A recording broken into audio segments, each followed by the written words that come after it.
सावित्रीने तिचा पती सत्यवान याचे प्राण यमाकडून परत मिळवले आणि त्यासाठी तिने वडाच्या झाडाखाली तपश्चर्या केली।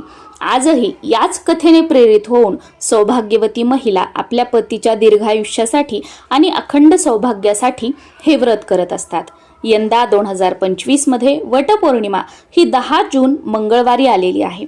या व्हिडिओमध्ये वडाचं पूजन करण्यासाठी 3 मुहूर्त मी तुमच्यासोबत शेअर करणार आहे। या 3 पैकी कोणत्याही मुहूर्तावर तुम्ही वडाचं पूजन करू शकता, पण काही हरकत नाही। काही कारणाने तुम्हाला या मुहूर्ताच्या वेळी या मुहूर्तामध्ये जर वडाचं पूजन करणं शक्य झालं नाही तर दिवसभर तुमच्या वेळेनुसार तुम्ही कधीही पूजन करू शकता, पण भर दुपारी 3 वाजता 4 वाजता असं करू नका।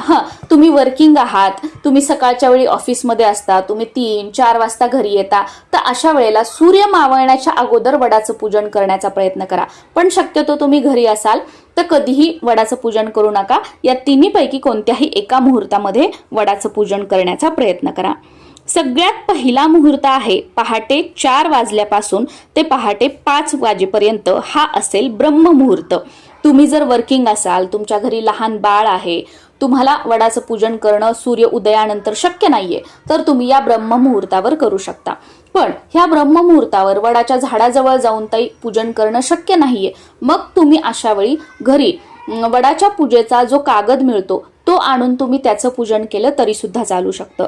घरच्या घडी वडाचं कागद आणून त्याचं पूजन कसं करावं हा व्हिडिओ आपल्या चॅनलवर आहे, प्रांजली जोशी चॅनलवर, तो तुम्ही बघू शकता। आणि वडाच्या झाडाजवळ जाऊन सुद्धा वडाची पूजा कशी करावी, कोणतं साहित्य सोबत न्यायचं असतं, तिथे गेल्यानंतर किती महिलांची ओटी भरायची असते, ओटीमध्ये काय साहित्य लागतं, तुम्ही जर गर्भवती महिला असाल तर कितव्या महिन्यापर्यंत वडाचं पूजन आपण करू शकतो, गर्भवती महिला असाल तर खास करून वडाला प्रदक्षिणा घालायच्या नसतात आणि तुम्ही कोणाची ओटी भरायची नसते, ही गोष्ट लक्षात ठेवायची आहे। त्यानंतर अजून तुमच्या बऱ्याच प्रश्नांची उत्तरं असलेला व्हिडिओ चॅनलवर आहे। दुसरा जो मुहूर्त आहे तो सकाळी 11:55 ते दुपारी 12:51 या वेळेमध्ये सुद्धा तुम्ही वडाचं पूजन करू शकता। तिसरा मुहूर्त आहे दुपारी 2 वाजेपासून ते दुपारी 2:45 म्हणजे जवळपास फक्त 45 मिनिटांचा हा मुहूर्त आहे। या वेळेमध्ये सुद्धा तुम्ही पूजन करू शकता। याशिवाय ज्या ऑफिसला वगैरे जातात, ज्यांना शक्यच नाहीये, तर अशा महिलांसाठी सायंकाळी 6:30 पासून ते 7 वाजेपर्यंत गोधुली मुहूर्त सुद्धा आहे, पण शक्यतो या मुहूर्तामध्ये कोणी पूजन करत नाही, कारण सूर्य मावळल्यानंतर झाडांना हलवू नये किंवा स्पर्श करू नये।